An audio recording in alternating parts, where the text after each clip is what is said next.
महाराज जी ने बताया कि संसार में मनुष्य ईश्वर की कृपा दृष्टि से जन्म लेता है, लेकिन कभी कभी बच्चों के अंदर ऐसे लक्षण पाए जाते हैं कि वो एक महान संत बन जाते हैं। संत कहीं से बन करके नहीं आते, इसी धरती पर रह करके सुमरन भजन कर करके ईश्वर की आराधना करके और गुरु के आदर्शों का पालन करके ही मनुष्य संत बन जाता है। आज की कहानी इसी पर आधारित है।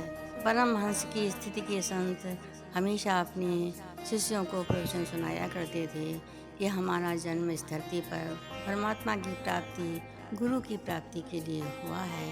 इसलिए हमें भक्ति भाव के साथ हमेशा ईश्वर का भजन सुमरन करना चाहिए, ताकि हम अपने लक्ष्य पर पहुँच करके अपने कर्तव्यों का पालन कर सकें। क्योंकि हमारा ये शरीर इस धरती पर ही रह जाता है, आत्मा उस परम तत्व में जाकर विलीन हो जाती है। हमारे साथ जाने वाला यदि कुछ है तो वो सुमरन भजन है, जो गुरु के माध्यम से हमें दीक्षा दी जाती है, जिसका हम सुमरन करते हैं, वही हमारे साथ जाता है। शिष्य बड़े ध्यान के साथ गुरु जी की बातों को सुना करते थे, लेकिन एक छोटा सा बच्चा हमेशा गुरु की तरफ देखा करता था।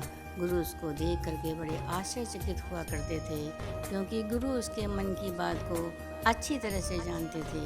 जब प्रवचन समाप्त हुआ तब एक दिन गुरुजी ने बच्चों को बुला करके पूछा कि बेटा, तुम्हारे मन में कुछ न कुछ अवश्य चला करता है, आखिर तुम क्या सोचते रहते हो? उसने कहा, गुरुजी, मैं कुछ भी नहीं सोचता, मैं सिर्फ ये सोचता हूँ कि आत्मा परमात्मा का अंश है। गुरु के बताए हुए रास्ते पर चलकर हमें सुमरन भजन कर अपने लक्ष्य तक पहुँचना चाहिए।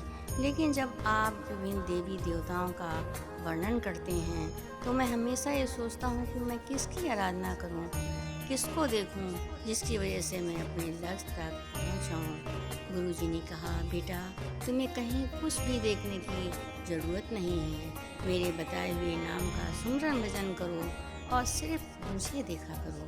कहने लगे, गुरुजी, मैं आपको देखूंगा तो अपने लक्ष्य तक पहुँच जाऊँगा। कहने लगे, हाँ बेटा। सबसे पहले जब गुरु दीक्षा देता है और उसके अंतर में हमेशा पहले गुरु ही प्रकट होता है, गुरु ही परमात्मा से मिलाता है और उसकी समस्त इच्छाओं की पूर्ति करता है।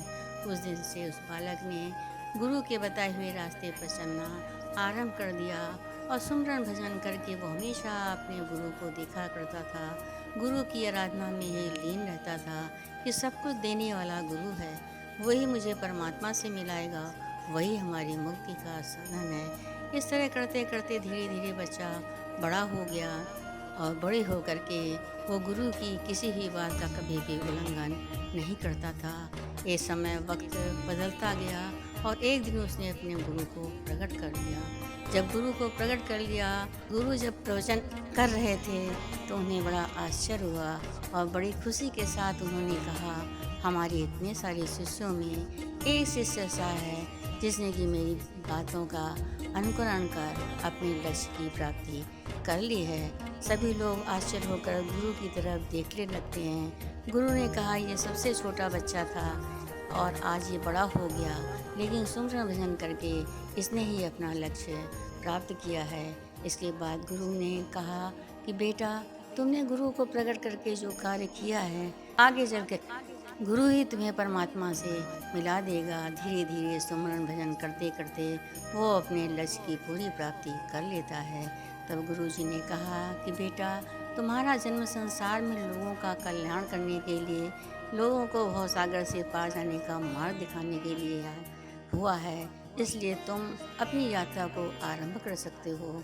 गुरु की आज्ञा पा करके शिष्य ने गुरु से विदा ली और उसके बाद उन्होंने अपना कार्य करना प्रारंभ कर दिया। लोगों का कल्याण करना, उनको सुमरन भजन सिखाना तथा उन्हें नामदान की दीक्षा देना, ये सब कार्य उन्होंने शुरू कर दिए थे। वो कोई और नहीं, उन सब के बारे में आप सब अच्छी तरह से जानते हैं कि वो अवधूत भगवा थे। उनका नाम दूर दूर तक फैला और आज भी लोग उनका नाम बड़ी श्रद्धा और विश्वास के साथ लेते हैं। इसके बाद महाराज जी ने कहा, हमारे संसार में हमारे यहाँ बहुत सारे संत इस धरती पर जन्म लेते हैं, लेकिन उनका उद्देश्य सिर्फ अपने शिष्यों का कल्याण करना, लोगों का कल्याण करना, यही उनका उद्देश्य होता है, यही उनका लक्ष्य होता है, जिससे कि वो परमात्मा की प्राप्ति कर, गुरु की प्राप्ति कर अपने जीवन को सार्थक बना सकें। प्रेम से बोलो परम संत श्री ठाकर सिंह महाराज की।